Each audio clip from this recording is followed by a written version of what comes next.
Isn't it a very open-ended question? Many answers can be given. Well, if we ask this question to the Prophet Muhammad ﷺ, how would he answer? He states the following in a hadith: by Allah, if a single person is guided by Allah through you, it is better than anything on which the sun rises and sets. The most valuable thing in the world has happened hundreds of times recently. Hundreds of people who went to Qatar for the World Cup were introduced to Islam and decided to become Muslims. Just think about it. We are talking about hundreds of people with different nationalities, different languages, different colors, different lives and cultures. One wonders, what kind of atmosphere is there now? What was done to explain Islam? Let's have a look at what has happened so far and how this event is affecting the Islamic world, that is, us. Thousands of people from all over the world are flocking to a Muslim country right now. Qatar authorities thought that it was the right opportunity to break the prejudice of Islamophobia and to explain Islam better. So they took very important steps. I was really surprised when I heard it. For example, when you look at the streets, you see that verses of the Quran and hadith of our Prophet ﷺ are written on the boards in 8 different languages. The Prophet ﷺ says, "He who is not merciful to others will not be treated mercifully." Another board has the following hadith: "Anybody who believes in Allah and the last day shouldn't harm his neighbor, and anybody who believes in Allah and the last day should entertain his guest generously, and anybody who believes in Allah and the last day should talk what is good or should keep quiet." Just think about it. Maybe a person has heard many false information about Islam throughout his life. Don't you think his perspective on Islam would change after seeing these?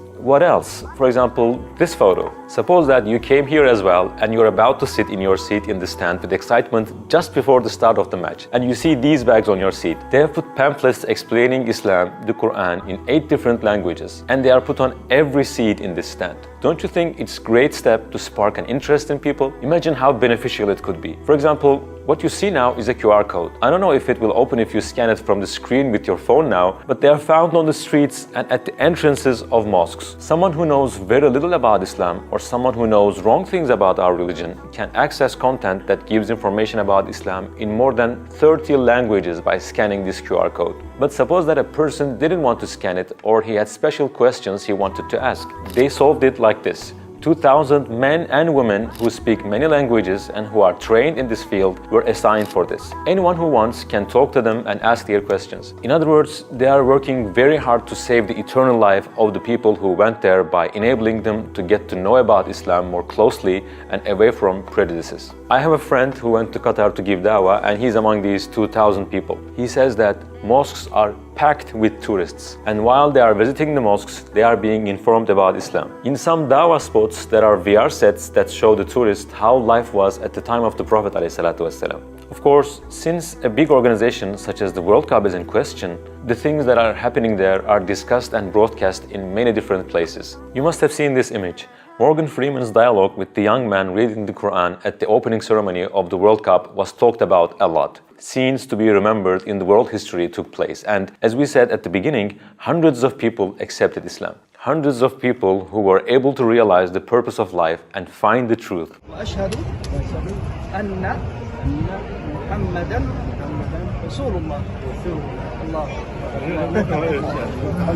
Of course, it's just the beginning. Along with these, seeds of Islam have been planted in the hearts of thousands of people and also in the hearts of those who followed these events on the internet. Some of those seeds will sprout in the future, inshallah. Of course, it should not be forgotten that Qatar, like every other state, along with the things that they are doing right, might be doing some things wrong as well. What a fair person should do is to evaluate the right and wrong things separately. While we call the wrong things wrong, we should also appreciate if there is something good. We should say, what can I take from this?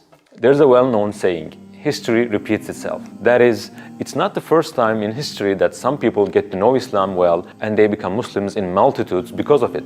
Numerous examples of it have been seen throughout the 1400-year history of Islam. So, what exactly is the secret of it? Why do such things happen in some periods and not in others? I'll quote one statement and tell you one historical incident to make you find the answer. All of us know Ali radiallahu anhu. He is one of the closest companions and cousin of our Prophet ﷺ. There's an interesting incident he experienced which could be a scene of a movie. During a war, he threw an enemy to the ground, and just as he was about to kill him with a sword, the disbeliever enemy spits at his face. Ali radiallahu anhu stops and refuses to kill him. Normally, you would expect him to kill the enemy more violently. The enemy was surprised at it and asked, "Why didn't you kill me?" He answered, "I was going to kill you for the sake of Allah. But when you spat at me, I became angry. My ikhlas, my sincerity was harmed because now my nafs, my ego was involved in it. That's why I didn't kill you. The enemy said, my goal was to make you enraged so that you would kill me quickly. Since your religion is so pure, it is the true religion. And he becomes Muslim. It's really strange. Shall we connect this incident with our topic? You might be thinking to yourself, good things are done so that some people can get to know Islam well and become a Muslim. So what can I do to become a part of it? I'm someone who lives an ordinary life, who sits at home or goes to work or school. What can I do to be a means of these good deeds? I'm giving you the answer. You don't need to do much. You don't have to buy a ticket and go to another country and try to explain something to someone all day long, know everything, etc. You don't have to do all of these things. All you have to do is this. Practice Islam with your actions and represent your religion in the way you carry yourself. Reflect Islam like a mirror in your daily life. Bediüzzaman Said Nursi, one of the great scholars of Islamic history, says this in one of his speeches. If we show true Islam and the honesty and truthfulness that befits Islam, the non-Muslims will enter Islam in huge groups. As if he answers the question of how Islam can spread to the world. To show true Islam and the truthfulness that is worthy of Islam. That is the secret. We say things with our tongues and we say things with our attitudes and actions. Which one is more effective? Attitudes and actions, right? For example, if a father who smokes says, "Son, don't smoke," to what extent can he affect his son? Or if someone who doesn't make salah says, "Salah is a very good thing, you must definitely perform it." It will be funny if the person he is talking to knows that he doesn't perform his prayers, right? Because his actions don't match what he does. Islam is an abstract thing, just like notions such as compassion, authority, or confidence. When we say compassion, our mothers come to our minds. When we say authority, confidence, we remember our fathers, so to say. Just like these, Islam is also an abstract term. In order to make sense of it, in order to make it tangible, people naturally look at Muslims. We cannot escape from this responsibility. We cannot say, don't look at Muslims, look at Islam. No, this is escaping from responsibility. If we have this privilege of being on the right path, we must carry the burden that comes with it, and that is to embody Islam. If you do things that are against Islamic morals like nepotism, lying, backbiting, and hypocrisy, how much impact can you have on people? No matter how many minutes you explain the beauty of Islam, it won't affect people if you don't represent it with your deeds and actions. We have to practice Islam both when we're alone and when we're with others. We can represent Islam through the smallest things to the biggest ones in daily life. For example, from helping to carry the belongings of an elderly person we saw on the street, to defending the rights of our coworker when we think there's an injustice. Sometimes we see on the internet, someone loses his wallet, his money, and another person finds it and gives it to its owner. It is hard to come across such people nowadays, isn't it? But if you do it and they ask you, why did you do that? You could have kept it and no one would have known it. You can answer, I did it so because of my religion. Can you imagine how much influence it will have on the other person? There's a concept we call Sha'air al-Islami. It means signs of Islam, symbols of Islam. For example, what does a person who sees a minaret say? There is a place here that belongs to Muslims, right? Adhan, kufi, prayer rug, hijab, bismillah, beard, salam, Eids, or the month of Ramadan, for example. Madrasas and religious buildings are the signs of Islam. They are Sha'air al-Islami. Those who look at them remember something about Islam. Now think about it. Are you someone who proclaims Sha'air al-Islami, tries to spread them and practices them with your attitudes and actions? That's what Towards Eternity exists for. At the moment, we are declaring Islamic symbols both on YouTube and in our madrasa. We are trying to do it with adhan, prayer, tasbihat, and trying to keep them alive. If you and I don't practice it, we will be held responsible. Look around you.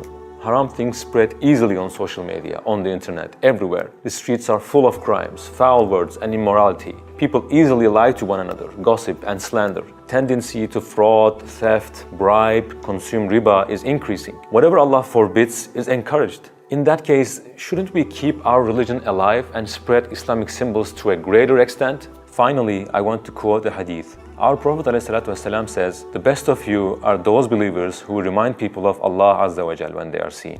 The one who reminds people of Allah when they are seen. Now think about it, my dear brother, sister. What do you remind people of when you are seen?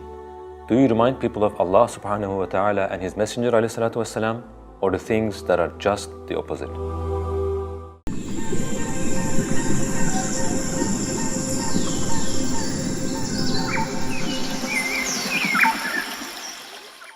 All the praise is for Allah,